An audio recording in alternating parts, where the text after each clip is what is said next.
Pennod 14, rheoli dy amser.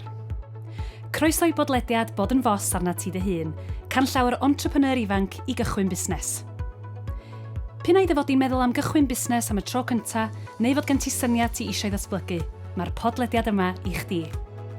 Mari dwi a fyddai'n dy arwain di drwy'r gyfres 15 rhan yma, fydd yn dy gadw di ar y trywydd iawn ac yn dy helpu di i ddeall a meddwl am yr heriau sy'n codi wrth gychwyn busnes. Rhan o wasanaeth Busnes Cymru y Llywodraeth ydy syniadau mawr Cymru, a'i nod ydy codi dyhead a chefnogi entrepreneuriaid ifanc i gyrraedd i uchelgais mewn busnes. Mae Busnes Cymru, sy'n cael ei ariannu'n rhannol gan Gronfa Datblygu Rhanbarthol Ewrop, yn cefnogi pobl ifanc drwy ddarparu adnoddau ar-lein, gweithdai sgiliau busnes a sesiynau un i un efo cynghorydd mwyn troi syniadau'n reality. I gysylltu efo ni, hoffa a dilynau ni ar Facebook, Twitter ac Instagram. Anfona neges ato ni a fydd un o'r tîm yn cysylltu nôl efo chdi. Ffonia'r linell gymorth ar dim 3000 60 3000. Defnyddia sgwrsio byw neu live chat ar wefan Busnes Cymru, neu e-bostia ni ar bigideas@gov.wales. Croeso i benod 14 o bodlediad Bod yn Fos arna ti dy hun. Tro dwytha wnaethon ni siarad am y gyfraith, am dreth ac am yswiriant, pethau hollol hanfodol i unrhyw fusnes. Dim y pynciau mwyaf diddorol yn y byd, ond pynciau pwysig hynny. Tro yma fyddai'n siarad am sut allu di reoli dy amser, rhywbeth dylai pawb fod yn ei wneud. Mae cychwyn busnes dy hun yn mynd i gymryd lot fawr amser, felly mae gwneud yn siŵr dy fod i'n rheoli'r amser yna'n effeithiol yn holl bwysig. Os ti eisiau osgoi teimlo fel bod chdi'n cael dy lethu gan bob dim sy'n mynd mlaen, mae'n rhaid i chdi ddysgu sut mae rheoli dy amser. Mae'n bwysig cofio bod yr amser ti'n weithio yn cyfri fel un o gostau'r busnes. A fel da ni wedi sôn mewn penodau blaenorol, mae'n bwysig dy fod i'n logio'r holl amser ti'n weithio. Mae'n rhaid i chdi wneud yn siŵr bod chdi'n cael rhywbeth yn ôl am yr holl ymdrech ti'n ei roi mewn. Os na ti'n teimlo bod chdi'n cael rhywbeth nôl, mae yna beryg i chdi golli brwdfrydedd tuag at y busnes, a ti ddim eisiau hynny ddigwydd. Felly, os di rhywbeth yn cymryd lot o amser, gna'n siŵr i fod o wertho. Un o'r camgymeriadau fwyaf allu di wneud ydy treulio amser ar rhywbeth sydd ddim yn ychwanegu gwerth. Dyna pam mae'n bwysig profi dy syniadau bob amser. Gna'n siŵr dy fod di'n cael adborth yn ôl cyn cario ymlaen i weithio rhywbeth fel cynlluniau, cynnyrch neu syniadau marchnata, mwyn osgoi gwastraffu amser yn gweithio rhywbeth sydd angen i newid. Dyma 12 tip bach handi i dy helpu di wneud y mwyaf o amser. 1. Gna un peth ar y tro.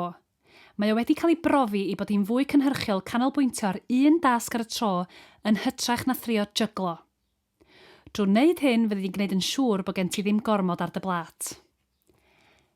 2. Blaenoriaethu dy dasga. Gosod a derfyn amser neu deadline ar gyfer bob job, a dim jyst pam ti'n gweithio ar y busnes. Mae'n bwysig gwneud hyn os ti dal yn astudio neu'n gweithio mewn swydd arall hefyd. Os ti'n trio jyglo busnes efo rhywbeth arall, mae'r pwynt yma hyd yn oed yn fwy pwysig. 3. Tria osgoi pethau sy'n tarfu arna chdi. Paid a gadael i bethau fel y cyfryngau cymdeithasol fynd a dy feddwl di. Os oes na rhywbeth angen i wneud, gna fo a paid a trio osgoi i wneud o. 4. Tor ar gwaith i fyny a chreu goliau bach. Wrth dorri dy waith i fyny mewn i dasgau llai, mae'r gwaith yn ymddangos yn haws i'w gyflawni. A phaid a cael dy ddychryn gan jobsys yn ymddangos yn rhy fawr i'w handlo. 5. Defnyddia dy gryfderau. Gna'r tasgau anoddau pam ti ar dy orau. Felly, os ti'n cael trafferth efo maths er enghraifft, dim pam ti di blino di'r amser gorau i sbio'r dy lyfrau. Mae'n well mynd i'r afel a thasgau anodd efo par ffres o lygaid. 6. Bydda'n drefnus. Mae'r pwynt yma'n berthnasol i bob tip dwi wedi sôn amdano fo'n barod, felly mae'n rhaid i fod yn bwysig. Paid a gwastraffu amser prin yn chwilio am bethau. Gna'n siŵr fod y ffeilio di a dy waith papur di'n drefnus o'r cychwyn. Ac os ti'n cael gafel ar hyn reit o'r cychwyn, haws fydd o'n mynd. 7. Gna restr to-do dyddiol. Mae hon yn ffordd gret o dy gadw di on track. A dwi'n i'm amdana chdi, ond mae tynnu llinell drwy rhywbeth unwaith wedi orffen o yn rhoi boddhad mawr i fi. 8. Gofyn wrth dy hun, pam dwi'n gwneud y dasg yma? Ydw i'n gwastraffu amser yn gwneud rhywbeth sydd ddim yn mynd i fy helpu i lwyddo? Os mae yndw di'r ateb, symud ymlaen i wneud rhywbeth arall. Ond os mae nac ydw, dwi jyst ddim yn licio i wneud o di'r ateb, yna ti angen cario ymlaen efo'r dasg achos mae hi angen i gwneud. 9. Cyma frec. O bryd i'w gilydd mae'n syniad da cymryd brec mwyn clirio dy ben, meddwl am rhywbeth arall a chymryd cam yn ôl. Gna baned o de tra ti wrthi.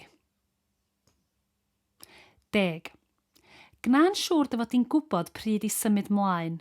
Mae perffeithrwydd yn gallu achosi stres ac yn gallu rhoi pwysau di-angen arnach chdi.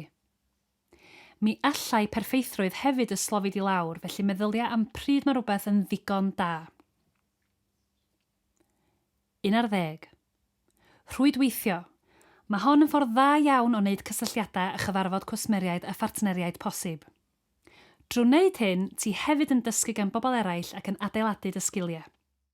Felly gna'n siŵr dy fod ti'n creu amser i gyfarfod pobl sy'n meddwl rhywun fath â chdi. 12. Paid â llusgo dy draed. Dwi'n gwybod bod sbio ar y cyfryngau cymdeithasol, tecsio ffrindiau neu sbio ar fideo ar YouTube yn lot mwy o hwyl, ond stopia dy hun, sbio ar y dasg ti'n ei gwneud a gna hi. Be am sôn chydig rwan am drio cadw'r ddysgil yn wastad rhwng bywyd gwaith a bywyd personol. Pan ti'n rhedeg dy fusnes dy hun, mae'n medru bod yn haws cael y balans ti isio a mae chdi sy'n rheoli faint ti'n weithio a pryd ti'n gweithio. Ond, mewn reality, mae yna lot yn ei ffeindio hi'n anodd peidio treulio pob munud sbar yn gweithio ar y busnes, yn enwedig yn ystod y dyddiau cynnar. Mae mor hawdd gwneud hyn, achos wedi'r cyfan, os na ti'n gwneud y gwaith, pwy neith? Ac os ti'n gweithio adra, dos na ddim cut-off point, deud y gwir. Ond mae'n rhaid i chdi wneud amser ar gyfer gwaith a gwneud amser ar gyfer bod adra. Mae'n rhaid i chdi ddod o hyd i falans. Os ti'n gweithio adre, elli di drio newid mewn i ddillad gwaith pan ti'n gweithio, a newid mewn i ddillad hamdden pan ti ddim yn gweithio. Wrth wneud hyn, ti'n creu gwahaniaeth rhwng y ddau beth, ac yn creu teimlad o waith a theimlad o ymlacio. Fysach chdi hyd yn oed yn medru trio dreifio rownd y bloc mwyn smalio dy fod i'n dreifio o'r gwaith. Hyn fyddai'r cut-off, ac mi fyddai hefyd yn rhoi cyfle i chdi feddwl. Un peth ti ddim eisiau wneud ydy llosgi'r ganwyll y ddwy ben. A pheidio gadael digon o amser i redeg y busnes, heb sôn am gael bywyd personol. Rwan, ella dy fod ti'n meddwl sut mae gwneud yn siŵr nad wyt ti'n llosgi'r ganwyll y ddwy ben. Mae yna 4 peth allu di wneud i osgoi hyn. Gna'n siŵr dy fod ti'n cael digon o gwsg. Tria wybod pryd i ddeud digon ydy digon am un diwrnod, mi fydd y gwaith dal yna yn y bore. Gna ymarfer corff yn rheolaidd a gna'n siŵr dy fod ti'n bita diet iach. Dydy hyn ddim i bawb, ond wir mae'n gwneud i chdi deimlo gymaint yn well yn ti dy hun. Paid ag anghofio am dy deulu a dy ffrindiau. Gna amser i bawb, fydd gwaith dal yna yn aros amdana chdi. Cymra frecs rheolaidd oddi wrth y tasgau dydd i ddydd mwyn rhoi cyfle i chdi feddwl am y darlun ehangach. Cymra gam yn ôl a sbia pa mor bell ti wedi dod yn barod, ac atgoffa dy hun lle ti eisiau bod. Dwi'n gobeithio bod hyn i gyd i rhoi syniad neu dda i chdi ar sut i reoli dy amser a cofia, canolbwyntio ar y busnes ond gna'n siŵr dy fod ti'n gwneud amser i fod efo dy deulu a dy ffrindiau. Cofia fydd gwaith dal yna yn y bore. Does na'm rhaid i chdi feddwl amdano fo 24 awr y dydd. Wel, yn anffodus, mae'n rhaid i fi ddeud wrthych chdi ein bod ni'n agosau at ddiwedd cyfres podcast Bod yn Fos arna ti dy hun. Yn y bennod nesaf fyddai'n sôn am sut i ddatblygu dy fusnes, felly cofia wrando. Cofia hefyd, os oes gen ti gwestiwn, nelli di wastad gysylltu fo ni. I gysylltu fo ni, hoffa a dilynna ni ar Facebook, Twitter ac Instagram. Anfona neges ato ni a fydd un o'r tîm yn cysylltu nôl efo chdi. Ffonia'r linell gymorth ar dim 3000 60 3000. Defnyddia sgwrsio byw neu live chat ar wefan Busnes Cymru. Neu e-bostia ni ar bigideas@gov.wales.